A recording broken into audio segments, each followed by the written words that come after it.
अध्यक्ष महोदय, माननीय सभापति जी, 14 अगस्त 1947 को ये देश अंग्रेजों के अधीन था। 15 अगस्त 1947 को हम लोग आज़ाद हुए। 16 अगस्त 1947 को देश आज़ादी में था, लेकिन धन धरती राजपाट में बंटवारा नहीं हुआ। जो साधन संसाधन थे उनमें बंटवारा सही रूप से न होने के कारण एक बहुत बड़ी आबादी सुविधाओं से वंचित और सम्मान से वंचित रह गई।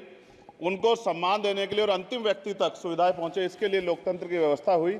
लेकिन आज़ादी के 70 साल बाद भी हम कहाँ खड़े हैं, इस पर ये चिंता का विषय है। मैं मानता हूं कि सामाजिक न्याय तभी होगा माननीय सभापति जी, जब जातीय जनगणना पूरी होगी और जातीय जनगणना कराई जाएगी और साथ साथ संख्या के आधार पर आरक्षण जो है वंचित वर्गों का बढ़ाया जाएगा। उसके साथ साथ जब राष्ट्रपति जी अभिभाषण पर बात रख रही थी तो उन्होंने शहरी और ग्रामीण क्षेत्रों के विकास की बात कही और ये भी कहा कि दुनिया में सबसे उत्तम शहर हमारे यहाँ बने।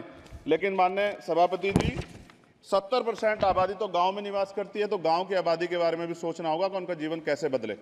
माननीय सभापति जी, उच्च शैक्षणिक संस्थानों में बहुजन समाज के जो छात्र हैं उनके साथ कास्ट एट्रोसिटी हो रही है, निरंतर उनकी हत्या हो रही है। साथ साथ जो सरकारी कर्मचारी हैं दफ्तरों में, उनके साथ भी जो SC ST OBC और मुस्लिम और अन्य धार्मिक अल्पसंख्यक उनके साथ भी माननीय सभापति जी जातिगत और धार्मिक जो है शोषण किया जा रहा है।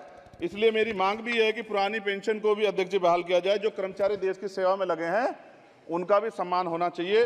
साथ साथ सभापति जी, भाजपा ने चुनावी लाभ के लिए सबका साथ सबका विकास के नारे दिए जो खोखले हैं, क्योंकि 10 साल में दलित, पिछड़े, आदिवासी, मुस्लिम और अन्य धार्मिक अल्पसंख्यक जो अत्याचार हुए हैं वो किससे छिपे हुए नहीं हैं। ये गलत है, ये बंद होना चाहिए। सभापति महोदय जी, महामहिम राष्ट्रपति जी के अभिभाषण में निजी क्षेत्रों में SC ST OBC को रिजर्वेशन देने का कोई उल्लेख नहीं हुआ है, जो कि आज चर्चा का विषय, क्योंकि 98% प्राइवेट सेक्टर है, 2% सरकारी सेक्टर है, तो 98% प्राइवेट सेक्टर में भी हमारी हिस्सेदारी की बात होनी चाहिए। माननीय सभापति जी, आशा कार्यकर्ताओं, आंगनबाड़ी वर्करों, भोजन माताओं के वेतन वृद्धि पे भी कोई उल्लेख नहीं हुआ है, वो भी अभी नंगे, उन पर भी सोचना पड़ेगा।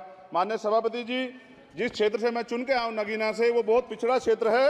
उस क्षेत्र में कोई विशेष आर्थिक पैकेज नहीं दिया गया, रोजगार की सेवाएं नहीं है, नौजवान पलायन करता है। IIT, IIM, एम्स, केंद्रीय विद्यालय आदि शिक्षा में और चिकित्सा संस्थानों की स्थापना होनी चाहिए, जो कि नहीं है। और माननीय सभापति जी, मानसून सत्र आ गया है, मेरा क्षेत्र बाढ़ से बहुत प्रभावित है, इसलिए मैं आपसे आग्रह करूंगा कि वहां के लोगों को बाढ़ से निजात दिलाई जाए।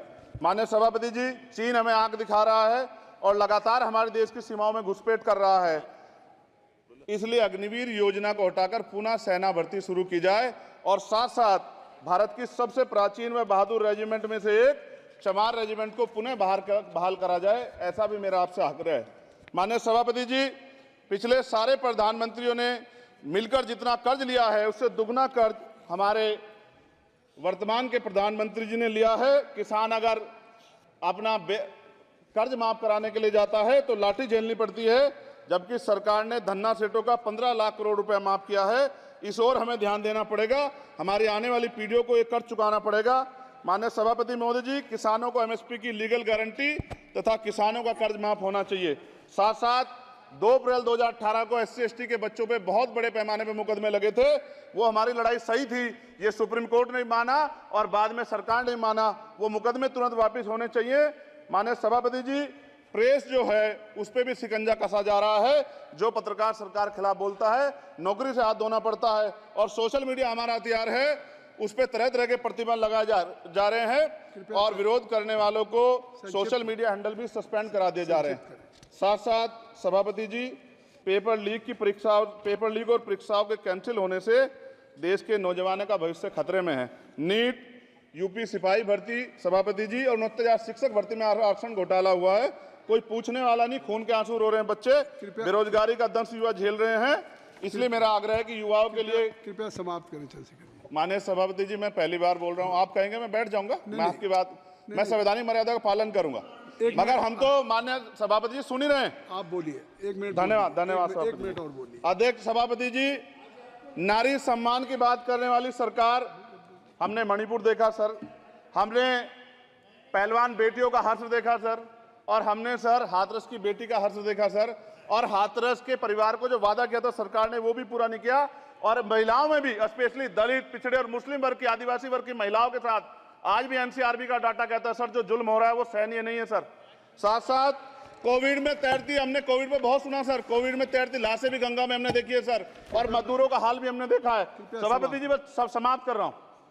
नोटबंदी पे छोटे मजले उद्योग की जो कमर टूटी वो भी हमने देखी है। सभापति जी, शैक्षणिक संस्थानों, विश्वविद्यालयों में, चिकित्सा संस्थानों में ओबीसी एसटी के योग्य अभ्यर्थी को एनएफएस करके जिस तरह निकाला जा रहा है, लेटरल एंट्री करके जिस तरह हमारे रास्ते बंद किए जा रहे, ये भी हम देख रहे हैं सभापति जी। साथ साथ मेरा ये कहना है सर, ये सबका इशू है कि प्राइवेट कर्मचारी सर और सरकारी भी कई जगह पे 8 से ज्यादा घंटों से काम करते हैं और उनको जो सर उचित वेतन भी नहीं मिलता, तो न्यूनतम वेतन 20,000 रुपए तय हो और 24 घंटे की ड्यूटी। उदाहरण के तौर पे यूपी पुलिस सर बहुत पूरा काम करते हैं वो लोग। वो राज्य के विषय हैं, आप यहाँ सर मैं आपके राज्य सरकार के लिए भी आपके संज्ञान में डाल रहा हूँ। विषय सर पुलिस सब जगह है सर, लेकिन सवाल ये है सर, बहुत पसीना बहाते हैं, 8 घंटे की ड्यूटी और वेतन विसंगति, वोटर स्कीम से उनको जो बाहर किया जाए। माननीय सभापति जी, 1 मिनट चाहिए सभापति जी। राष्ट्रपति जी ने धर्म के बारे में बात की थी। राम मंदिर से पहले हमारे गुरुघर तुगलकाबाद का फैसला आया था राष्ट्रपति जी, वो सभापति जी अभी तक दिल्ली में स्थित सदगुरु रविदास जी महाराज का गुरुघर नहीं बना। साथ साथ सभापति जी, अपनी बात को खत्म करते हुए मैं आपसे कहना चाहता हूं कि जितना देश दूसरों का है सर, इतना हमारा भी है। हम मरने के लिए पैदा नहीं हुए, जो चाहता है हमारी हत्या कर देता है। मूछें रखने पे, घोड़ी पे बैठने पे, मटकी छूने पे हमारी हत्या हो रही है। क्या बदला है सर 70 साल बाद भी? दलित, पिछड़े, मुसलमानों पे हिंसा नहीं रुक रही है सर। मेरा आपसे संरक्षण के साथ ये आग्रह है कि इन घटनाओं को रोका जाए और देश किसी की बपोती नहीं है, देश संविधान से चलता है सर और संविधान से चलेगा। संविधान छेड़खानी बर्दाश्त नहीं की जाएगी सर। धन्यवाद।